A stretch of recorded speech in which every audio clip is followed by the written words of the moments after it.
మనిషిని గౌరవిస్తాం. రాజ్యాంగపరంగా మనకి ఏం సంక్రమించాలి. ఇంకా మనం వాస్తవానికి ఇంత పెద్ద చైతన్యవంత ప్రాంతంలో ఇంకా వెంటబడి ఉన్నాం.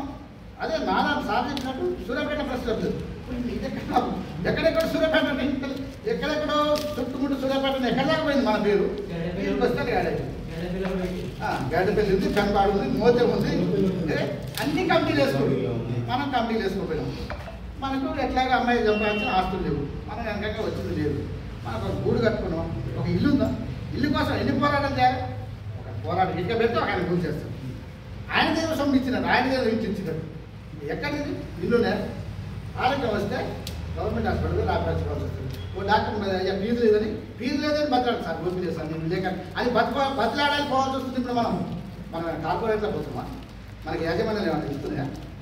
ఇంకోటి చాలా కాలేదు, బస్సు ఎక్కి ఇది పోదాం ఆడిపోతాం. ఆ కార్డు కాడ వివక్షతే కార్డు ఇస్తే ఏమవుతుంది?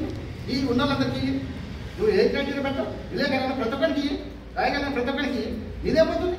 నువ్వు మాత్రం అధికారం నువ్వు 100 కోట్లు 1000 కోట్లు దోచుకోవచ్చు, విలేకరికి ఎక్కడేసి చెప్పవద్దా? ఆయన బస్ ఇస్తే నీ సొమ్ము దోసుకుంటున్నా, ఒక హెల్త్ కార్డు ఇస్తే దోసుకుంటున్నా, ఒక ఇంటి స్థలం ఇచ్చి పక్క వెంట దోసుకుంటున్నా.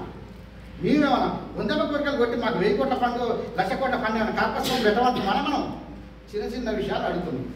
అందుకనే పాలకుల యొక్క ద్వంద్వ